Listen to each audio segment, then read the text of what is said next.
My name is Manuel Mejias. I am a reentry coordinator for the PIMA Prevention Partnership. I help 18 to 24-year-old kids coming out of the county jail.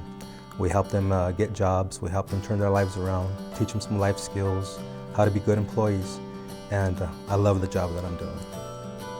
My name is Juanita Garcia. I work at Tucson Tamale Company. I've been here for 7 years.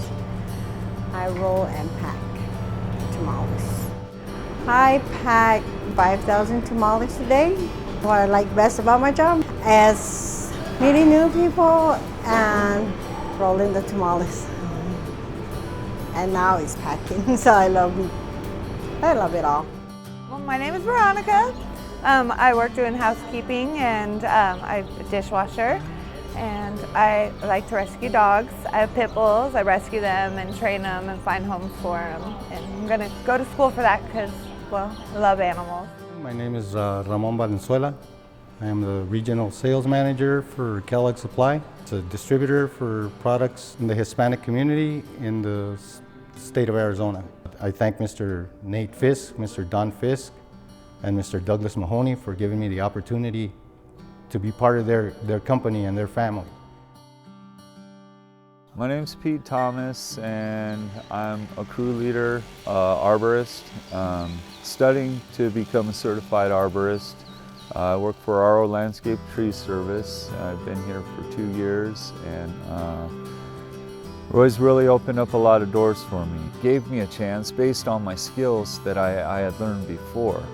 And over the years and putting in hard work, this and that, I've now become a crew leader here. You know, hard work and determination are things that are just real hard to find, especially with somebody with 15 felony convictions on their record. When I was 15 years old, I got involved with an 18 and a 19-year-old party crew. We did a lot of drugs, drinking. Long story short, we ended up committing a murder.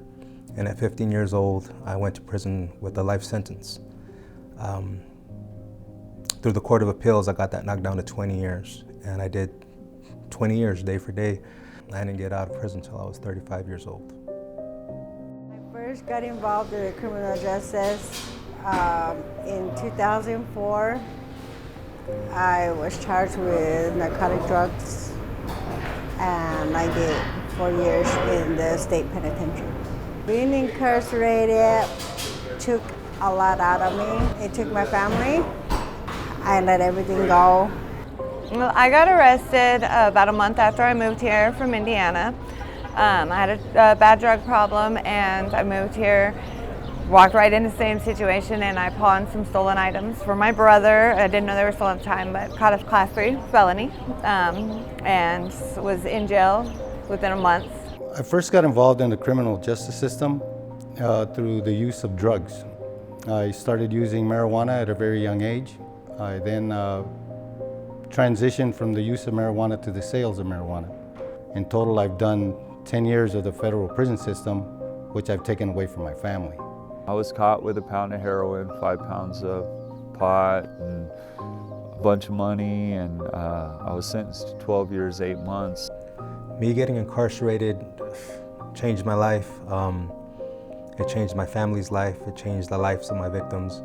It was a real life-changing experience, a real eye-opener. I think my turning point in prison is when a fellow inmate helped me realize that I had to face myself, that it wasn't the drugs, it wasn't the alcohol, it wasn't my upbringing or even society. The choices that I made, and I had to live with them. When I realized what kind of person I'd become, what my life ended up in, I realized that I didn't like myself very much and I needed to change. So I started to educate myself mentally, spiritually, emotionally. I started reading a lot of books, taking every class I could think of, and just trying to become a better person. Turning point was my grandchildren. When I first met them, that's when I told myself that I was never going to go back and letting them see me use drugs or drink alcohol ever again. When it came close to me getting out, I told myself I was never going to do it again. And today, I've been sober and clean for 10 years. And my probation officer gave me another chance. And that made all the difference in the world for me. And through that second chance, I got to get involved with a lot of programs that programs that actually worked for me. Job employment programs, counseling programs, just a bunch of different things that made it possible for me to overcome and the issues I had with myself and thrive and become a functioning member again, even with a felony. Taking responsibility, one thing at a time, and slowly, it's built up to a lot of responsibility in my life, but it's been wonderful. I mean, it's made a complete change in my life to the point where I'm getting off probation early and work 2 jobs I love. So they segregated me for a year. At that time, I didn't have very much contact with human beings. I read a lot of books, and one of the books that I read was the Bible.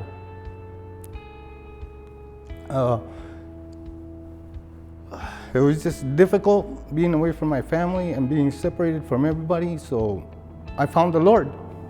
And that was one of the major turning points where He showed me the way to become a law-abiding citizen and a person that actually loved human beings. And when I left the prison system, I actually promised myself and I promised my mother and my father, who have passed away.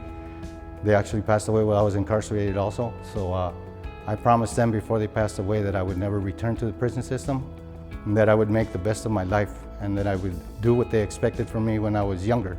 Instead of fighting the system, just become part of the system and actually work for what I get.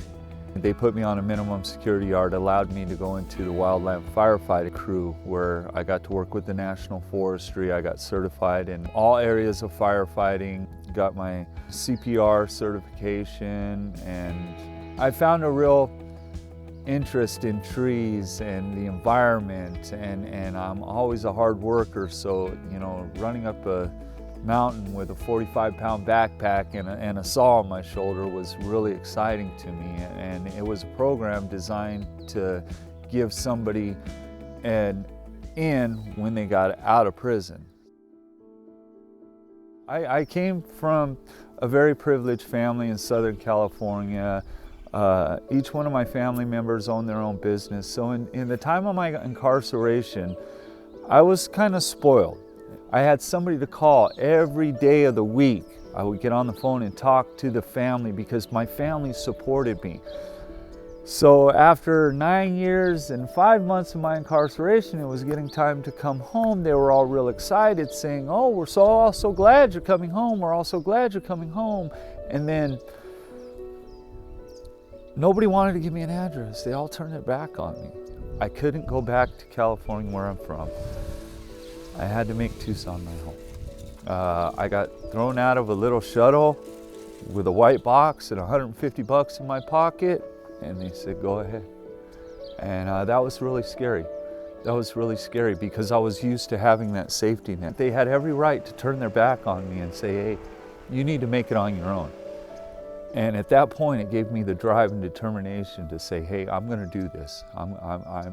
I've really got to change. I've really got to change something. I've got to do something different." So that gave me the ambition and the desire to change and go forward.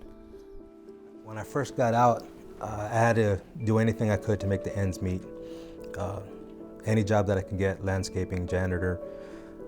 And all I could think about was other people who were coming out behind me that might not have had the support system that I had. And I kept thinking about the kids my age that were making the same type of mistakes. So anywhere that I could, anywhere that I had the opportunity, I tried to talk to kids. I tried to go to public schools and to churches and tell them about the decisions that I made and how hard it was to get a job when I got out and how hard it was to even find a place to live having a record. So it was almost like I had 2 jobs. Trying to support myself, but also trying to do my best to make sure that some people didn't follow in my footsteps.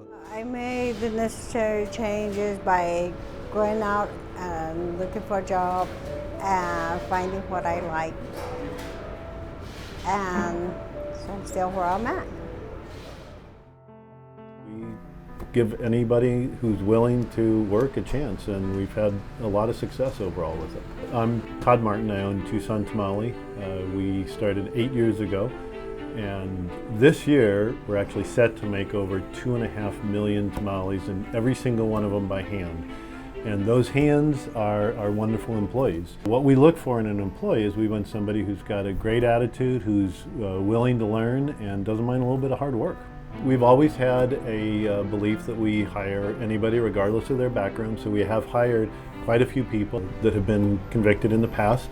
And our experience, quite frankly, has been the same as the general population. The community of people that have been convicted in the past is a great source of potential employees, and I think every employer should consider it, because we've had some great success with it, and it really opens up the possibilities in terms of the number of applicants you can get and the quality of applicants. There's a lot of quality applicants out there.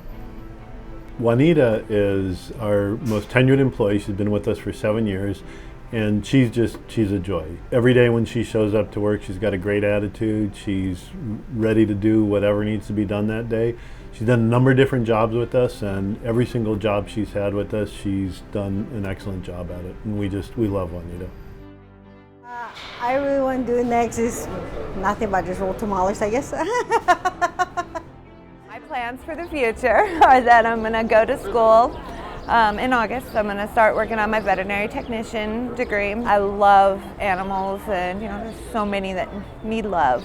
And I want to train them, some of them as service animals for our veterans. So my husband's a veteran. It's a real big thing to me, and they're just amazing dogs. I think my goals going forward from this point is to continue what I'm doing right now. I have a golden opportunity to try to help other guys that are coming out re-enter society with a better plan, with a better life. One of my major goals that I look forward to in life is actually completing my life. Watching my children all graduate from high school, all going to college, all making sure that they got a great opportunity to life. And working for this company, I wish someday that I could become more upper management than where I'm at now. That's a high goal to shoot for, but it's one of my goals. My plans for the future are to become a certified arborist. Instead of paying $1,000 a month rent, I'm going to put that into equity into a home. I'm involved in the mentor program, and I can plan on continuing to help other people who are coming out of prison and just don't have a lot of hope, because there's not a lot of hope when they open those doors and throw you out and say, there you go. And the world's a tough place out there, and you've got to be tough too. Society does not accept people that come out of prison because they're the pits of society. Well, not all of us are. Not all of us are. I think that given an opportunity, people will pay you back. And I've had employers tell me, you and that other guy really go the extra mile. And it just so happens that me and the other guy both have criminal records. And I told him, we have something to prove. We know how society looks at us. We really want to do a good job and make our employer successful. It's just because somebody has a record doesn't make them a bad person. People make mistakes every day. Just some people make bigger mistakes than others. But anybody can overcome them if they're just put their mind to it, their heart to it, and accept the help that's there. Don't go with a heart feeling that you're going to feel sorry for this individual. Do it on his merit. Give him an opportunity and watch him grow. And that's what I would ask from anybody that is out there and is looking for people to hire. Give the people coming out of prison a second chance. Go for it, hire them, change their lives. Yeah, we don't care what somebody's past is as long as it's not their future.